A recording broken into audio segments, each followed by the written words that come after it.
The twin suns of Zitharon bled across the horizon, casting the alien sky in hues of gold and indigo. The floating citadel of Koleth, home to the Seraphid Empire, shimmered against the atmosphere, its crystalline spires spiraling upwards like jagged spears of light. Within those walls lived Queen Celoria, the last of her bloodline and sovereign over dozens of conquered star systems. Celoria was unlike any human ruler. Her form was lithe, towering, and wrapped in luminous, chitinous armor that was grown, not forged. Translucent wings spread from her back like blades of glass, humming softly whenever she moved. Her emerald eyes reflected galaxies, and her voice resonated with subharmonic tones that could bend weaker wills. For centuries, her people revered her not only as monarch but as a divine extension of the cosmos itself. Yet the higher one rises, the sharper the daggers in the shadows become. The Seraphid Guard, sworn protectors of the throne, were bred and raised for loyalty. Each was hand-picked at birth, trained in combat, infused with biotechnological enhancements, and conditioned to protect the queen with their lives. For Celoria, they were not merely soldiers. They were her companions, her confidants, her shield against the void. She trusted them beyond question. But trust can be the deadliest illusion.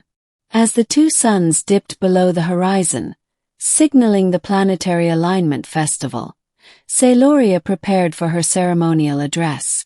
It was tradition for the queen to speak from the highest spire, where the entire citadel and surrounding colonies could witness her glory. Drones hummed through the air, carrying crystalline projectors to broadcast her form across every inhabited moon. She stood ready, robed in living silk spun from bioengineered moths, her wings glowing softly in the twilight. But as she opened her mouth to speak, the air grew cold. Her own guards, standing in a perfect semicircle around her, suddenly shifted their weapons. Their halberds of living metal, once pointed outward in vigilance, turned inward. By decree of the Council of Ascendancy, one of them announced in a voice devoid of emotion, "Celoria, daughter of the stars, you are hereby dethroned. Your reign ends tonight." At first Celoria laughed, a sharp, crystalline sound. She thought it a jest, some cruel attempt at levity before the ceremony. But then she saw their eyes. No warmth, no loyalty, only the flat, cold reflection of creatures who had already decided her fate. The betrayal struck deeper than any blade.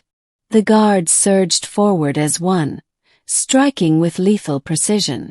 Celoria's wings flared, unleashing shockwaves of psionic energy that flung several assailants back. But there were too many. Blades pierced her carapace, cutting through her bioarmor. Energy nets tangled her wings. She screamed not in pain but in disbelief. "Why?" she demanded as they dragged her toward the edge of the spire. "I gave you life. I gave you purpose. You gave us chains," their captain spat. With one synchronized heave, they cast her broken body into the abyss. The queen of the Seraphids plummeted from her citadel, her once radiant wings torn and smoldering. And for the first time in centuries, silence claimed her. Death never came. Celoria awoke in darkness, her body aching with wounds that should have ended her life. Strange, rhythmic vibrations surrounded her, like the beating of mechanical hearts. She realized she was lying not on the shattered ground of Zitharon, but within a chamber of steel and humming circuitry. Tubes of glowing fluid were connected to her wounds, knitting flesh and bone. She stirred, and the shadows moved. From the dimness emerged figures, humanoid but not seraphid.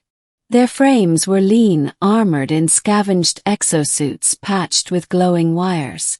Their eyes, though, burned with intelligence and compassion, something she had not seen in the eyes of her guards that night. "Do not move," one of them said. His voice was filtered through a translator device, carrying a soft human accent. "Your body is regenerating. We saved you, though not without risk." Saloria studied them. She recognized the species, humans. A colony of them had once lived on the fringes of her empire, mostly ignored by her people as insignificant. Yet here they were, daring to touch their queen, even to save her life. "Why?" she croaked, her voice weaker than she had ever known. "Why save me when my empire has enslaved yours?" The human leader, a scarred man named Commander Jareth, regarded her with steady eyes. "Because betrayal is universal. And no ruler, no matter how feared, deserves to be discarded like refuse by those sworn to protect them. We may not be your subjects, but we recognize injustice when we see it." Confusion and anger warred within Saloria. She wanted to lash out, to remind them that she was still their sovereign, still their conqueror. But as she looked at their weary faces, at the scars of survival etched into their skin, something shifted inside her. These humans had no obligation to her. Yet they chose to save her when her own guards had not. Days turned into weeks as she healed within their hidden outpost, a sprawling labyrinth beneath Zitharon's surface, built from salvaged alien wreckage. During that time, Saloria listened more than she spoke. She heard the human stories of survival, of resisting the Empire's cruelty, of scraping together scraps of freedom under her rule. She should have silenced them, should have reminded them of her supremacy. But instead, she found herself reflecting on her own isolation as queen. The betrayal had cut away more than her guards. It had stripped away the illusions she once wore like armor. For the first time, she saw her empire through the eyes of those beneath it. And yet, her blood burned with vengeance. "My guards conspired with the council," Saloria finally told Jareth one evening, her voice regaining its resonance. "They fear my power, so they chose treachery. If they succeeded, the council now rules in my stead. But their reign will not last. I will reclaim my throne, with or without your aid." Jareth hesitated. "And if we help you, what becomes of us? Of my people?" Saloria's wings flared softly in the dim light. "If you save me again, if you help me rise, then I will rewrite what it means to rule. No longer will your kind be dismissed as lesser. You have earned more than that." It was not a promise she made lightly. So an alliance was forged, the fallen queen and the outcast humans, bound together by betrayal and survival. Together they devised a plan. The humans possessed technology salvaged from wrecked starships, stealth cloaks, plasma rifles, disruptor mines. Saloria, though weakened, still wielded psionic abilities that no Seraphid could match. Their goal: infiltrate the Citadel, expose the Council's treachery, and reclaim the throne before the Empire fractured into civil war. The night of reckoning came swiftly, ending. Under the cover of shadow, Saloria and her unlikely allies ascended to the floating citadel in a stolen Seraphid skiff.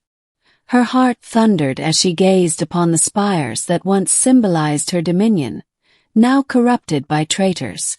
Drones circled the skies, scanning for intruders, but the humans' cloaking devices masked their presence. They infiltrated the Grand Hall during a council assembly. Cloaked in darkness, Saloria watched from the rafters as the traitorous guards stood proudly beside the counselors who had plotted her fall.